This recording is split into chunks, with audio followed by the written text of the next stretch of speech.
오늘은 디모데전서 5장 1절에서 16절 말씀을 통해서 교회 가족이라는 제목으로 말씀을 전하고자 합니다. 우리가 디모데전서를 계속 읽어오고 있었습니다. 아시다시피 1차적으로 수신자는 목회자입니다. 목회자인 디모데, 젊은 목회자인 디모데가 수신자입니다. 그래서 목회자가 어떻게 해야 하는지에 대해서 사도 바울이 디모데에게 편지를 보낸 것입니다. 하나님께서 사도 바울을 통해서 디모데에게 편지를 보낸 것으로 우리는 믿고 있습니다. 그래서 1장에서 먼저 목회자의 사명에 대한 내용이 나오게 됩니다. 말씀과 그 바른 교리로 되어 있는 말씀과 기도가 바로 목회자의 1차적인 사명입니다. 그래서 말씀과 기도에 힘쓰고 그리고 그들을 돕는 그리고 또 다스리는 자인 직분자를 잘 임명함으로써 교회가 건강하게 운영되도록 그런 것들에 대해서 디모데전서에 이제 나와 있습니다. 그러면 이거는 이제 목회자를 이용한 목회 서신인데, 그러면 우리들은 어떻게 볼 수가 있느냐? 우리는 이 말씀을 통해서 목회자를 이해하고 그리고 또 앞으로 집사와 목회자가 소명을 받을 때 우리가 어떻게 해야 하는지, 그리고 이 목회자뿐만 아니라 이 모든 성도들이 결국 이러한 길로 가야 한다는 것, 그것을 우리가 같이 이제 보게 됩니다. 그래서 이렇게 건강하게 운영될 수 있도록 목회자가 어떻게 해야 하는지에 대해서 이야기를 하고 있고요. 그렇게 하는 데 있어서 사람을 임명하고 할 때 남자와 여자의 역할을 먼저 구분한 후에 감독과 집사의 직분에 대해서 그 자격을 설명하게 됩니다. 그래서 이 직분자는 감독과 집사는 모두 다 결혼한 남자여야 함을 성경은 분명하게 이야기를 하고 있다고 말씀을 드렸습니다. 그러면 이 직분자들이 간직하고 해야 될 것이 무엇이냐? 감독은 말씀과 기도가 가장 주된 사역이라고 이야기를 합니다. 그리고 집사는 그것을 돕는 일꾼입니다. 그런데 이 두 직분자들이 간직해야 될 것이 바로 하나님의 성품의 신비라고 했습니다. 그런데 하나님의 성품의 신비에는 무엇이 들어 있었습니까? 하나님이 이 땅에 오셔서 육신으로 오셔서 예수님의 그 사역을 다 하시고 십자가에 달리시고 그리고 다시 올라가신 이 모든 그 복음에 대한 것이 하나님의 성품의 신비라고 디모데전서에 나와 있었습니다. 이것을 잘 기억하게 하면 선한 사역자가 될 것이다 라고 성경이 이야기를 했었습니다. 그래서 4장으로 넘어가면서 사역자가 어떻게 해야 하는지를 분명하게 이야기를 했었습니다. 먼저 선한 사역자가 될 수 있도록 끊임없이 노력해야 한다는 이야기를 합니다. 잘 가르쳐서 기억하게 했을 때 이 디모데가 선한 사역자가 될 것이다. 선한 사역자가 한 번 되면 끝까지 선한 사역자가 아니라 그렇지 않을 수 있기 때문에 늘 선한 사역자가 될 수 있도록 그런 것들에 대해서 분명한 하나님의 성품의 그 핵심 교리를 전해야 함을 이야기를 했고요. 그리고 그 다음에 이제 사역자가 말씀을 전하는 것에서 떠나서 말씀을 실천함으로 해서 사역자가 본이 되어야 한다고 디모데전서 4장에서 이야기를 했습니다. 그 다음에 이제 마지막으로 디모데전서 4장에서 이 사역자도 완전히 성장한 상태에 있는 것이 아니라 계속 성장해야 되는 그러한 사람이다라는 것, 그것을 분명하게 이야기를 했습니다. 그래서 이 젊은 디모데가 성장이 필요하기 때문에 항상 조심하고 신중해야 된다. 주의를 기울여야 한다라고 이야기를 합니다. 그래서 주의를 기울여야 하는 것을 세 가지를 이야기를 했습니다. 읽는 것, 성경을 읽는 것, 그리고 권면하는 것, 그리고 교리에 대해서 늘 주의를 기울여야 한다고 이야기를 했습니다. 그리고 소홀히 하지 말아야 될 것이 한 가지 있다고 얘기했습니다. 그것이 바로 하나님께서 주신 선물이라고 얘기했습니다. 그래서 은사라고 볼 수도 있고요. 그리고 또 교회에게 주신 선물, 목사의 직분이라고 볼 수도 있습니다. 그래서 이 직분, 이 소명, 이것을 소홀히 여겨서는 안 된다라는 것입니다. 내가 내 나름대로 결정하고 내 의지로 결정해서 이 자리에 선 것이 아니라 하나님께서 했기 때문에 이것을 거부하거나 그리고 내가 힘들고 내가 이거보다는 다른 돕는 일을 하고 싶다고 해서 그 내가 스스로 결정해서 할 수 있는 그러한 것이 아니라 하나님께서 주신 선물을 소홀히 여기지 말라라고 이야기를 했었습니다. 자, 그래서 늘 목회자는 조심해야 된다, 주의를 기울여야 된다라고 얘기를 합니다. 그래서 디모데전서 4장 16절에 마지막에 무엇라고 말씀하셨냐 하면 내 자신과 교리에 주의를 기울이고 그것들 가운데 거하라. 늘 그것을 주의하고 조심하고 그 가운데 거해야 한다는 것. 여기서 벗어나는 순간 사람이 교만하게 되고 인간적인 생각으로 무언가를 자꾸 하게 된다는 것입니다. 자, 그래서 이것을 행함으로써 목회자 자신과 그리고 그 말을 듣는 자들을 구원하리라. 이거는 어떤 영혼 구원이 아니라 지금 이 교회 내에서 여러 가지 환난과 어려움과 오해와 이런 고난에서 구출해 주신다라는 것, 건지신다는 것, 이것이라고 이제 말씀을 드렸습니다. 그래서 고린도전서 9장 27절을 언급하면서 사역자가 버림받을 수 있다. 사도 바울은 내가 이것을 할 수밖에 없다. 그렇지 않으면 나는 버림받는다. 버림받는 사역자가 되지 않기 위해서 사역자들은 늘 조심해야 되고 성장해야 한다는 것을 4장을 통해서 강력하게 디모데한테 이제 말씀을 하셨습니다. 자, 그리고 이제 5장에서 6장으로 넘어가면 교회 내에 다양한 지체들이 있습니다. 교회 내에 다양한 지체들을 목회자가 어떻게 대해야 하는지 이거에 대해서 구체적으로 말씀을 하고 있습니다. 특별히 이제 오늘 본문 읽어보시면 알겠지만 1절하고 2절은요, 그 젊은 목회자인 디모데 입장에서 자신보다 연장자인 사람들이 있고요, 그리고 나이가 어린 사람들이 있습니다. 이 사람들에게 어떻게 대해야 하는지 이것에 대해서 이야기를 하고 있고, 그리고 3절에서 16절은 특별히 교회가 짐을 감당하고 구제하고 도와야 하는 그런 존재인 과부에 대해서 이야기를 하고 있다는 것입니다. 자, 그러면 이제 오늘 1절부터 보도록 하겠습니다.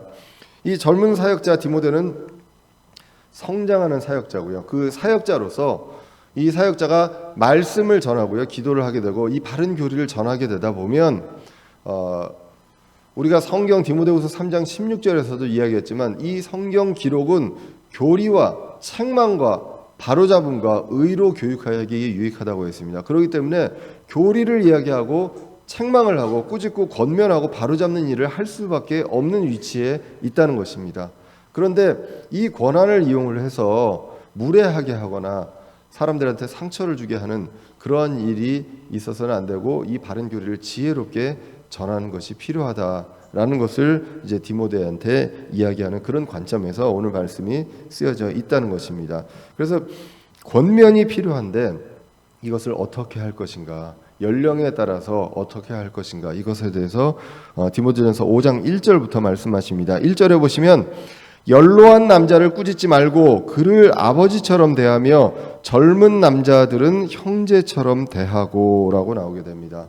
그래서 연로한 형제님들을 대할 때에 꾸짖는 형태로, 야단을 치는 형태로 하는 것이, 권면하는 것이 아니라 아버지에게 하듯이 존중하고 공경하면서 말씀을 해야 됩니다. 명령하는 것이 아니라 간청하고 존중하는 그러한 자세로 목회자가 이야기를 해야 함을 성경이 말씀을 하고 있습니다.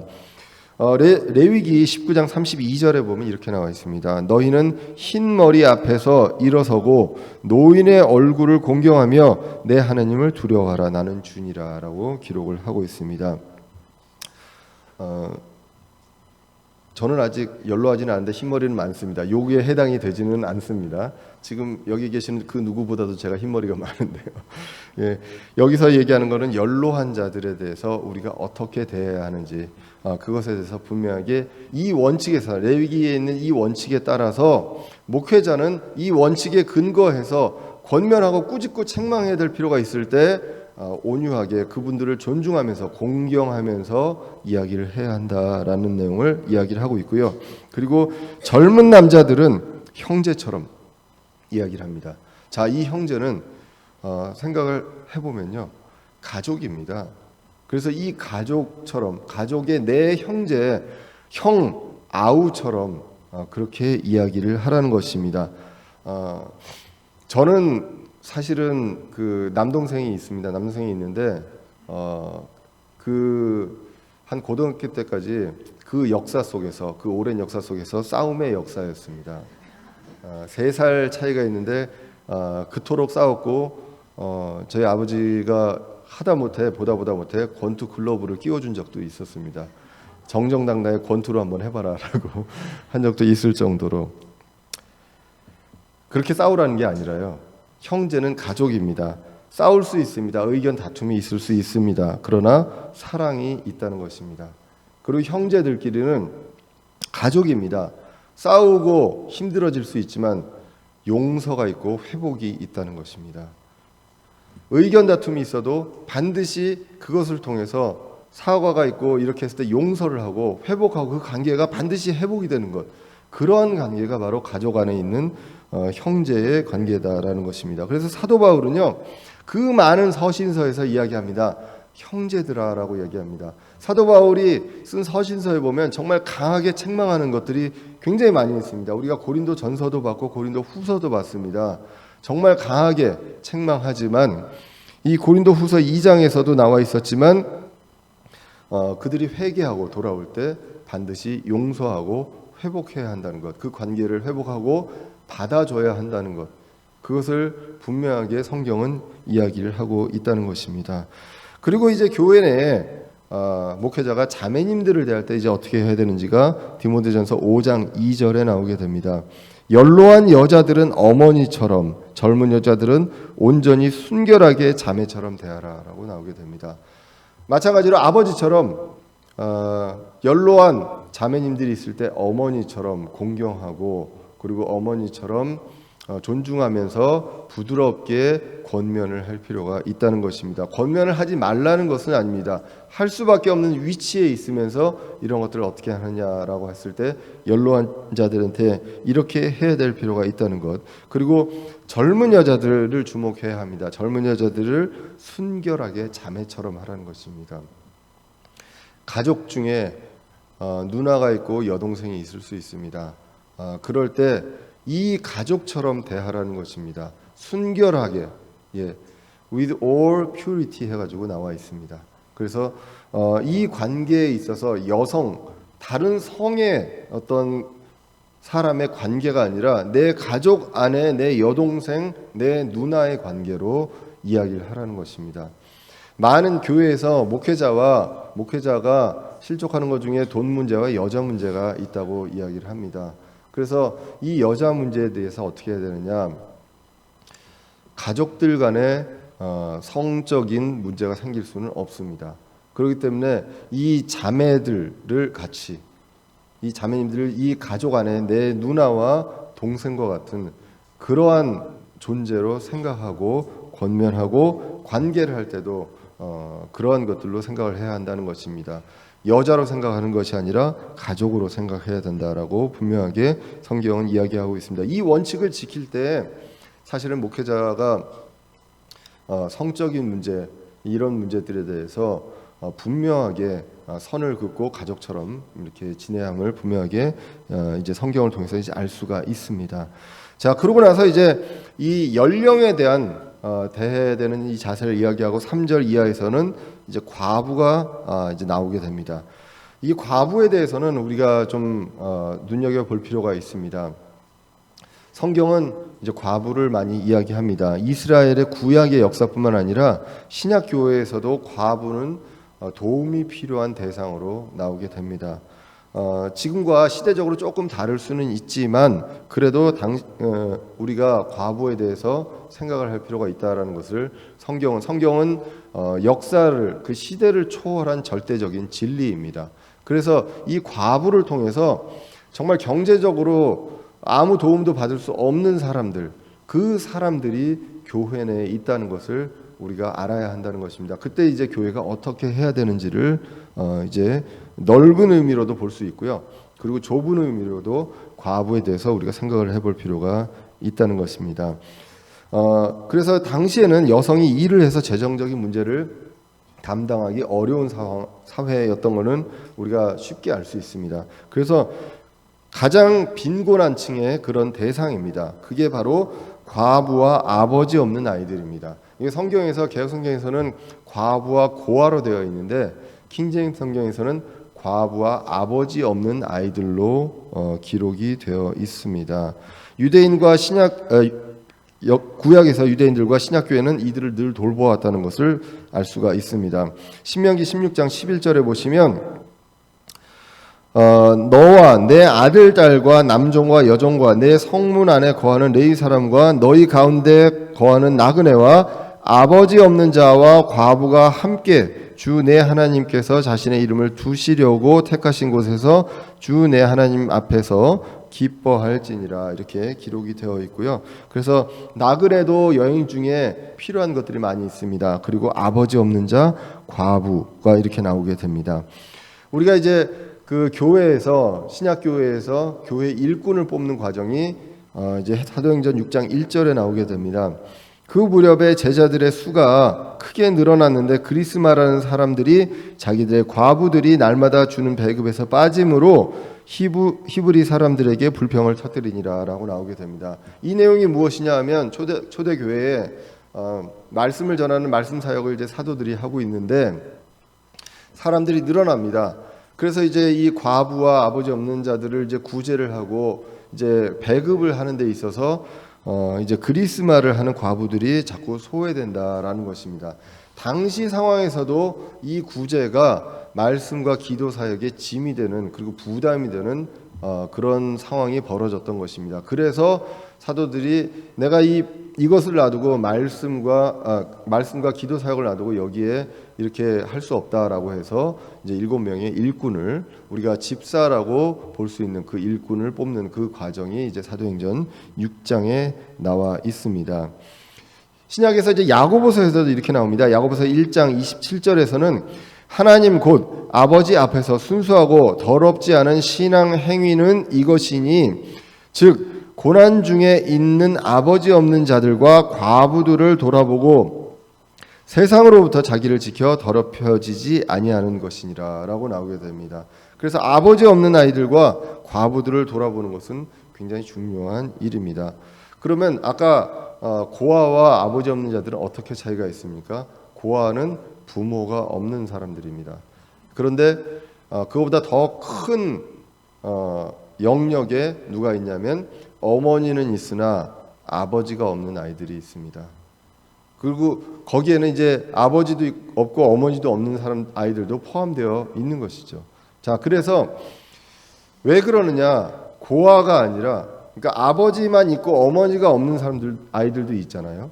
그것과 아버지가 없고 어머니만 있는 그런 아이들은 다르다는 것입니다. 경제적으로 그 당시에 그러한 것들을 해결하기 어려운 그런 상황이었기 때문에 아버지 없는 자들과 과부들을 돌아보고 교회가 그것들을 이제 구제해야 됨을 분명하게 이야기를 하고 있습니다. 자, 그러면서 이제 이 과부들에 대해서 어떻게 해야 하는지를 구체적으로 언급하는 것이 디모데전서 이제 5장입니다. 자, 이만큼 이제 과부들에 대해서 어떻게 해야 하는지에 대해서 구체적으로 나온 성경은 없고요. 이 과부에 대해서 어떻게 된다라고 하면 이제 디모데전서 5장을 이제 보게 됩니다. 5장 3절 이하에서 이렇게 나옵니다. 참 과부인 과부들을 존경하라라는 것입니다. 참된 과부가 있고 거짓된 과부가 있는 건 아니지 않습니까? 과부는 과부입니다. 그런데 여기에 존중해야 되고 존경해야 될 과부가 있다는 것입니다. 진짜 과부라는 것을 성경은 이야기하고 있습니다. 그래서 위도인디에 대해서 진짜 과부, 그것이 이제 참 과부로 나오게 됩니다. 자, 그래서 이들을 사실 이 과부는 어떻게 보면 소외의 대상이고요.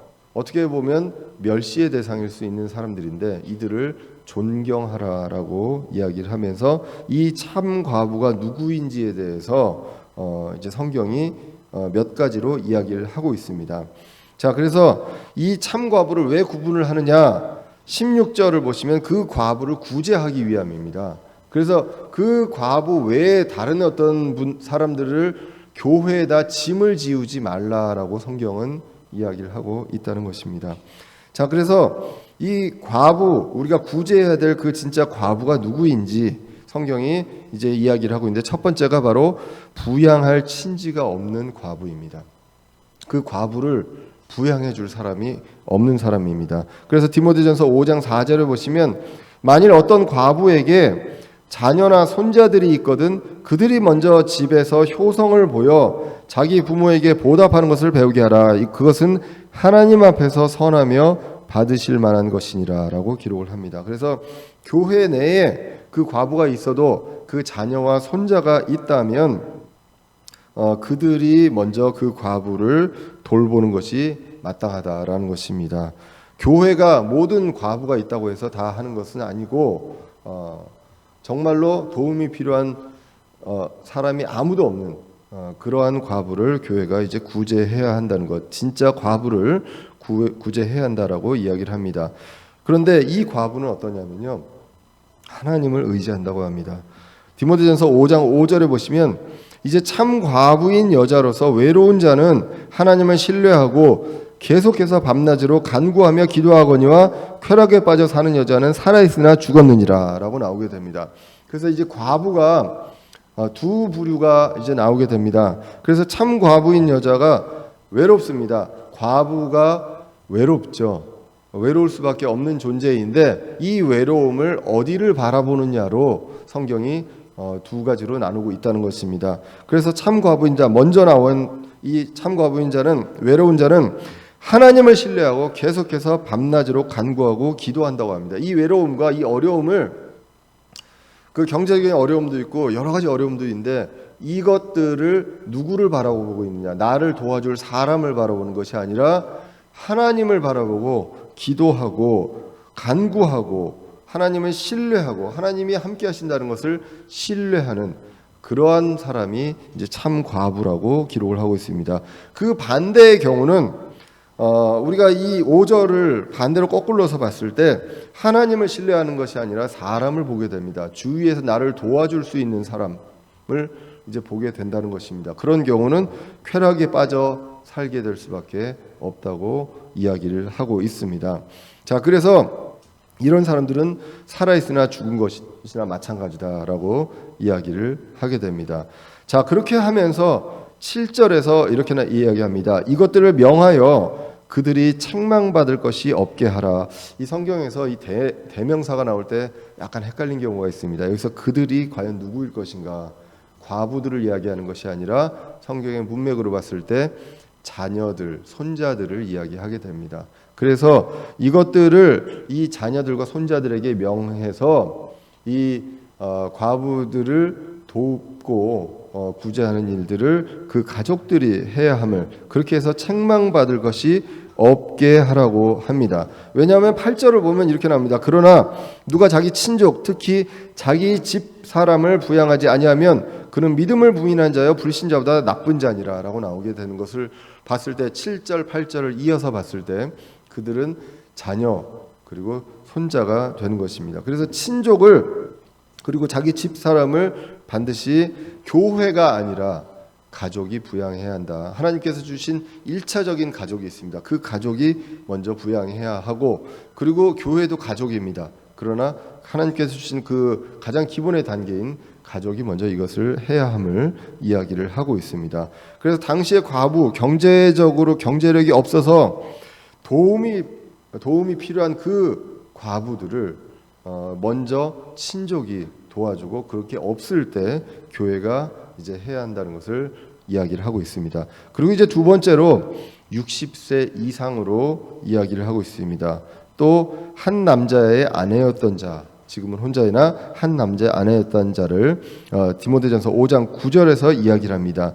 60세 이하의 과부는 수에 넣지 말라. 과부는 한 남자의 아내였던 자라고 이제 나오게 됩니다. 그래서 60세 이상의 과부는 우리가 구제해야 될 대상 중에 이제 어떤 명부에나 이렇게 기록을 한다는 것입니다. 그렇게 하고 과부는 한 남자의 아내였던 자라고 명시를 하고 있습니다.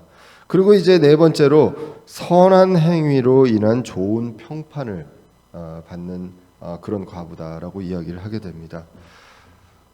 그렇지 않을 때 나쁜 평판을 받는 이런 과부들을 교회가 이렇게 구제하고 했을 때 같이 이제 욕을 먹게 되고 같이 구설수에 오르는 일이 있을 수 있기 때문에 그러한 것으로 이제 보여집니다. 그래서 디모데전서 5장 10절에 보시면 선한 행위로 인하여 좋은 평판이 있어 혹은 자녀들을 양육하며 혹은 나그네들을 묵게 하며 혹은 성도들의 발을 씻어주며 혹은 고난받은 자들을 구제하며 혹은 모든 선한 일을 부지런히 따른 자라야 하리라 라는 것입니다. 이것은 앞에 5장 3절에서 참 과부를 존경하라라는 말씀과 이어지는 것을 우리가 이제 보게 됩니다. 그래서 선한 행위로 인해서 좋은 평판이 있어야 하고요. 자녀들도 잘 양육하고 나그네들이 있으면 대접도 하게 하고 그리고 성도들이 당시에 그 유대인의 그 지역에서 다닐 때 그 발이 가장 더러워지기 때문에 이런 발들을 씻겨줄 수 있는 그리고 고난받는 자들에게 힘이 되고 같이 기도해주고 도와줄 수 있는 그런 사람이면서 모든 선한 일을 부지런히 따르는 그러한 과부들이 있다라는 것입니다. 하나님을 의지하고 전적으로 신뢰하고 그분에게 간구하고 기도하는 그러한 과부가 있다고 성경은 이야기를 합니다. 자신에게서 먼저 데려간 남편이 있습니다. 그러나 하나님께서 어떠한 것들을 바라시는 것, 그 하나님을 신뢰하고 그 하나님께 간구하고 기도하고 하나님께서 주신 일을 기억하면서 행하는 그러한 과부들이 있다고 이야기를 합니다. 이러한 참 과부를 교회가 구제하고 생활을 지원해야 한다라고 성경은 이야기를 하고 있습니다. 그래서 이제 16절에 보시면 만일 믿는 어떤 남자나 여자에게 과부들이 있거든 그들을 구제하게 하고 교회에 짐을 지우지 말라. 이것은 교회가 참 과부인 자들을 구제하게 하려 함이라라고 나옵니다. 그래서 결국 진짜 어떤 도움이 필요한 과부, 이 구제 대상이 되는 과부를 정합니다. 경제적인 여건이 안 되고 가족과 친지가 없고요. 60세 이상이며 좋은 평판을 얻고 있는 하나님을 의지하면서 하나님을 신뢰하면서 기도와 간구로 하나님과의 관계를 더욱더 가까이 가고 있는 그러한 과부들에 대해서 교회가 구제를 해야 한다는 것입니다. 그 외에는 교회에게 굉장히 부담이 되고 짐이 되는 일이다라는 것입니다. 교회는 그 자선단체가 아닙니다. 그러한 일을 하는 것은 좋지만 그것이 주가 아니라 말씀과 기도로서 하나님의 성품의 신비를 통해서 모든 사람이 건강하게 성장하고 구원받는 사람이 늘어가는 것이 가장 주된 목적이고 그리고 거기에서 가족이기 때문에 우리가 도움이 필요한 사람들을 도와줄 필요가 있다. 이렇게 우리가 정리를 해야 한다는 것입니다. 그런데 이러한 과부들만 있는 것이 아니라 그렇지 않은 과부들이 있다라고 성경이 이야기를 합니다. 이것이 이제 11절 이하에서 기록이 되고 있습니다. 그러나 젊은 과부들은 거절하라. 그들은 그리스도를 대적하여 방탕하기 시작할 때에 결혼하리라라는 것입니다. 이 과부에 대해서 두 가지 부류가 계속 나옵니다. 과부가 되었지만 하나님과 함께하는 과부가 있고 그렇지 않고 나의 도움을 사람을 통해서 얻으려고 하는 그런 과부들이 있다고 나오는데 여기에서는 이제 젊은 과부로 지칭을 하는데 왜냐하면 이 젊은 과부 중에서 하나님과 함께하지 않고 방탕한 길로 간 과부들이 있기 때문에 이렇게 이야기를 합니다. 자, 여기에서 우리가 조금 이제 성경을 좀 볼 필요가 있습니다. 과부에 대해서 정의를 할 때 60세 이상의 과부라고만 얘기했습니다. 그러면 이거는 60세 이상이 되었을 때 과부가 된 사람을 이야기하는 것일까요? 그렇지는 않죠. 60세 이전에도 과부였던 사람이 있습니다. 젊은 시절에 과부가 됐을 수도 있습니다. 그런데 이 중에 60세가 넘도록 혼자 있으면서 하나님과 함께 하나님을 신뢰하고 기도와 간구로 하나님과의 관계를 갖고 살아온 사람들이 있다는 것입니다. 그러면 그 외의 젊은 과부들은 무엇이냐? 그렇지 않고 다른 곳을 바라보고 있었던 그런 젊은 과부들이 있기 때문에 이 젊은 과부들은 구제 대상에서 거절하라라고 이야기를 하고 그들은 그리스도를 대적하여 방탕하기 시작할 때에 결혼한다라고 성경이 이야기를 하고 있다는 것입니다. 그래서 12절로 가서 보시면 그들은 자기들의 처음 믿음을 내버렸으므로 정죄를 받느니라라고 합니다. 여기서도 지금 전체 성경 구절에서 구원에 대한 예수 그리스도의 믿음을 이야기하고 있지 않습니다. 성경에서 믿음은 모두 다 예수 그리스도의 믿음이고 구원은 다 영혼의 구원이고 정죄는 다 영원한 정죄고 이런 내용이 아니라 원래 사전적인 단어가 있고요. 그리고 우리가 영의 관점에서 봐야 될 그런 의미가 분명히 있는 것을 이제 구분을 해야 될 필요가 있습니다. 여기서는 이제 많은 거의 모든 주석에서 이야기를 합니다. 이 처음 믿음은 결혼할 때 처음 서약했던 그 순결 그리고 순수 한 남편과 함께한 그 서약과 맹세 이것을 이야기한다고 합니다. 그래서 이것을 내버리고 방탕함으로써 정죄를 받았다라고 얘기합니다. 그러면 이 정죄는 또 이야기를 합니다. 이 믿음이 예수 그리스도의 믿음이 아니고요. 정죄도 영원한 정죄가 아니라 일시적인 정죄를 이야기하는 경우가 성경에서는 있다는 것입니다. 그래서 이러한 어떤 정죄의 입장에서 일시적으로 받는 경우들이 있습니다. 유사한 정죄에 대해서 일시적인 정죄를 보면 로마서 13장 1절에 이렇게 기록합니다. 모든 호는 더 높은 권력들에 복종할지니 하나님으로부터 나지 않은 권력이 없으며 이미 있는 권력들도 하나님께서 임명하셨느니라. 그러므로 누구든지 권력에 거역하는 자는 하나님의 규례를 거역하나니 거역하는 자들은 스스로 정죄를 받으리라. 이 정죄가 그럼 구원을 잃어버리고 지옥으로 가느냐? 그것은 아니라는 것입니다. 이것에 대해서 죄임을 분명하게 이제 정의하고 간다. 그리고 그것에 대해서 형벌을 받을 수도 있고요. 이제 이런 것들을 이야기하게 됩니다. 그리고 이제 고린도전서 11장 29절 이하에서 보시면 고린도전서 11장에서는 무엇이 나오냐 하면 주의 만찬에 대한 내용이 나오게 됩니다. 그래서 주의 만찬에서 주의 만찬을 합당하게 하라고 이야기합니다. 우리가 매월 첫째 주에 이제 주의 만찬을 할 때 고린도전서 11장 23절에서 26절을 읽습니다. 그 뒤에 나오는 것이 무엇이냐면 29절에 합당하지 않게 먹고 마시는 자는 주의 몸을 분별하지 못하고 자기를 위하여 정죄를 먹고 마시느니라 라고 나오게 됩니다. 자, 주의 만찬에 함께하는 사람들 다 크리스찬입니다. 교회입니다. 그리스도인인데 그들도 정죄를 먹고 마실 때가 있다는 것입니다. 합당하게 주의 만찬에 참여하지 않을 때 그럴 때 정죄를 먹고 마신다. 그렇게 해서 그 결과가 30절에 나옵니다. 이런 까닭에 너희 가운데 약한 자와 병든 자가 많고 잠자는 자도 많도다라고 이야기합니다. 어떤 사람은 약해집니다. 어떤 사람은 병을 얻습니다. 어떤 사람은 죽는 사람도 있었다라고 당시에 그 성경이 이제 기록을 하고 있다는 것입니다. 자, 이러한 것들이 일시적인 정죄의 결과다라고 성경을 통해서 이제 볼 수가 있습니다. 그래서 오늘 본문도 그러한 젊은 과부들이 교회 내에 있습니다. 그런데 그들이 그러한 정죄를 받을 수 있다. 젊은 과부는 유혹이 많이 있죠. 그렇기 때문에 어떤 처음 믿음, 서약을 버릴 수 있습니다. 그래서 그 외에 여러 가지 이유를 통해서 이제 재혼할 수도 있습니다.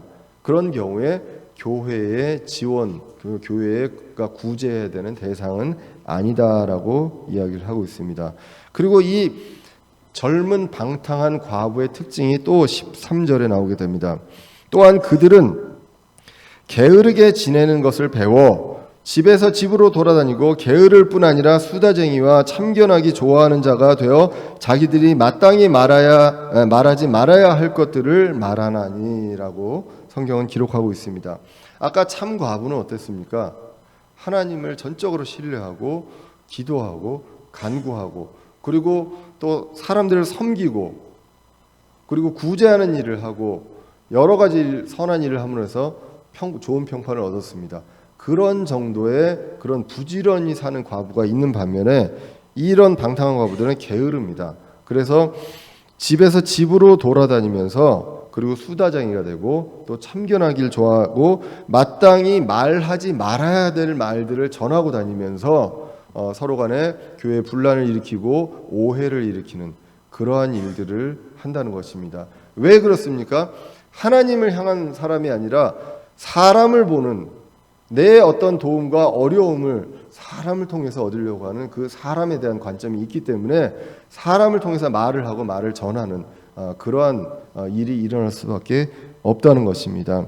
자, 이것은 사실 게으른 사람들의 특징이라고 이야기를 합니다. 여자 있고 과부뿐만 아니라 사실은 게으른 사람들, 이 일을 안 하는 사람들이 이럴 수 있다라고 데살로니가후서 3장에 보면 이렇게 나옵니다.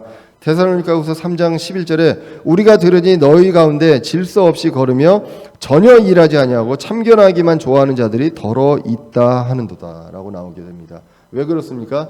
데살로니가 교회는 예수님 다시 오신다고 생각하고 금방 예수님 다시 오신다고 생각하고 그냥 일을 안 하고 예수님을 기다린다라는 사람들이 있었다는 것입니다. 그래서 일하는 자는 먹지도 말라라는 말씀이 이제 데살로니가 3장에 후서 3장에 나오는 말씀입니다. 그러면서 이 게으른 자들의 특징이 일하지 않고 참견하기 좋아한다라고 이야기를 하고 있다는 것입니다. 그래서 여자뿐만 아니라 게으른 자들은 이렇습니다. 그런데 젊은 과부들한테 그리고 하나님을 향하지 않은 그 과부들한테는 이러한 특징이 나타납니다. 그러기 때문에 14절에 보시면 젊은 과부들이 결혼하는 게 낫다. 왜냐하면 남편을 통해서 가장을 통해서 계속 말씀에 대해서 그리고 성장에 대해서 배우고 그리고 같이 말씀 안에서 성장하는 그러한 가정이 되어야 하기 때문입니다. 그래서 디모데전서 5장 14절에 보시면 그러므로 나는 젊은 여자들이 결혼해서 자녀들을 낳고 가정을 꾸미며 비방할 기회를 대적에게 전혀 주지 말기를 원하노라라고 이야기를 하고 있다는 것입니다. 그래서 그 과부들이 이제는 그렇게 방탕행하고 게으르게 가는 것보다는 결혼해서 다시 가정을 꾸리는 그 재혼을 하는 것이 분명히 바람직하다라는 내용을 이야기를 하게 됩니다. 그렇지 않고 하나님만 바라보고 살 수 있다면 그렇게 가는 것도 좋다. 그게 이제 고린도전서 7장에도 나와 있던 내용입니다. 그런데 이 방탕한 과부들, 젊은 과부들 같은 경우에 당시에 15절에 보면 이미 사탄을 따라 돌아선 사람들도 있다고 이야기를 합니다. 그래서 이러한 내용들을 쭉 이야기하면서 과부에 대해서 과부가 어떠해야 되고 교회에서 구제하고 지원해야 되는 과부가 어떠한 대상인지를 이야기하면서 16절에 아까 읽어봤던 16절에 다시 한번 결론을 내리게 됩니다. 만일 믿는 어떤 남자나 여자에게 과부들이 있거든 그들을 구제하게 하고 교회의 짐을 지우지 말라. 이것은 교회가 참 과부인 자들을 구제하게 하려 함이다라는 것입니다. 과부는 당시에 가장 불쌍한 사람이었고 도움이 필요한 사람들이 맞습니다. 그러나 교회에서 그 구제가 모든 교회 사역의 주가 되는 것은 아니라는 것입니다.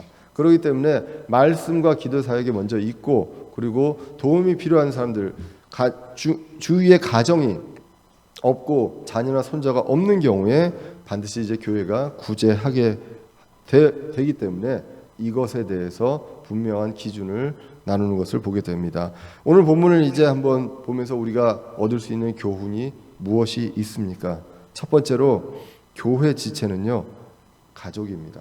그래서 연로한 분들은 부모처럼 대하고요 의논하고 권면할 때도 부모처럼 대하고 그리고 젊은 사람들은 형제나 자매처럼 진짜 친가족처럼 돼야 되는 우리 교회 가족이라는 것입니다.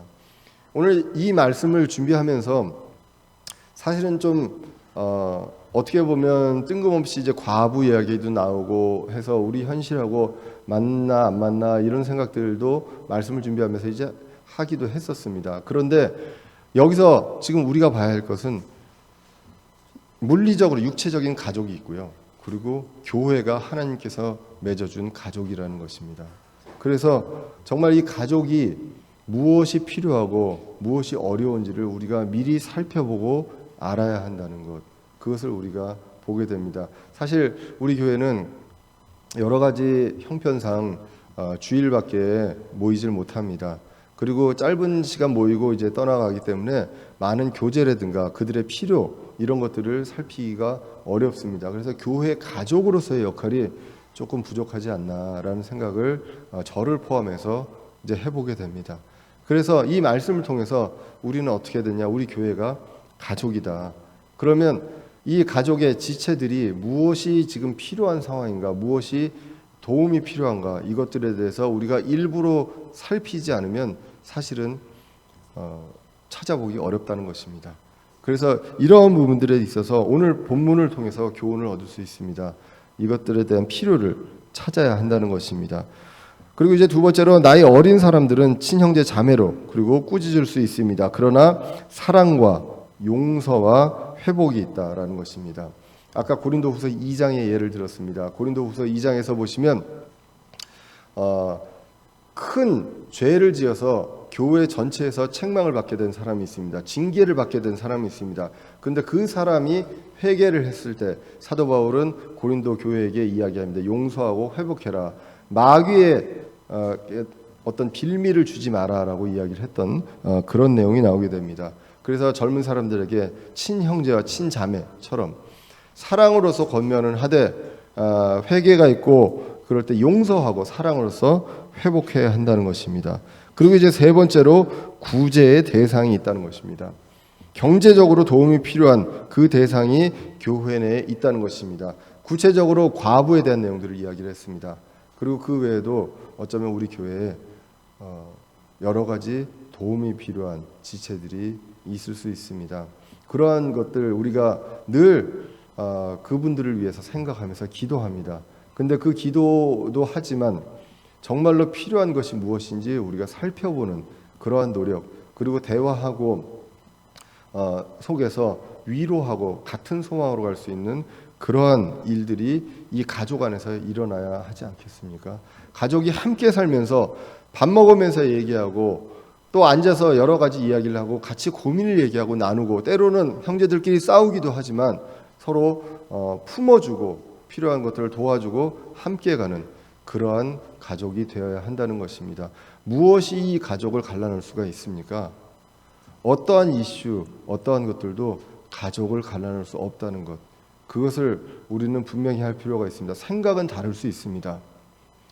옳고 그름에 대해서 생각이 다를 수 있고요. 그렇지만 우리는 교회 가족이라는 것, 그것을 분명하게 우리는 말씀을 통해서 배울 필요가 있다는 것입니다. 그리고 거기서 수에 넣고 기억하고 지원해야 될 사람이 있기 때문에 그 대상을 명확히 해서 그것들로 인해서 잡음이 있거나 논쟁이 있지 않도록 해야 한다는 것, 그것을 성경은 이야기를 하고 있습니다.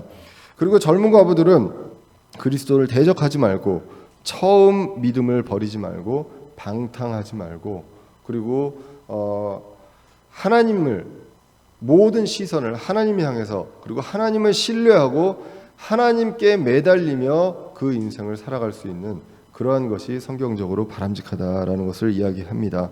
그리고 그게 어려울 때 결혼하는 것, 재혼하는 것이 혼자 있는 것, 젊은 과부로 있으면서 여러 가지 죄와 여러 유혹에 있는 것보다 낫다라는 것을 성경은 분명하게 이야기를 합니다. 왜냐하면 가정을 이루었을 때 반드시 남편인 가장이 있기 때문에 이 가장을 통해서 다시 한번 이제 신앙적으로 영적으로 성장할 수 있기 때문입니다. 우리 교회 식구들은 가족입니다. 가족처럼 생각할 필요가 있습니다. 그래서 필요를 알 때 그리고 도움의 손길을 우리가 그들이 요청하기 전에 어떻게 보면 우리가 먼저 알고 도울 수 있도록 그런 어떤 우리의 노력이 필요하다는 것입니다. 그래서 지체들의 필요를 찾고 가족이 먼저 도와주고요. 그 다음에 가족이 없다면 교회가 구제하고 도와줘야 한다는 것. 그래서 짐을 같이 지고요.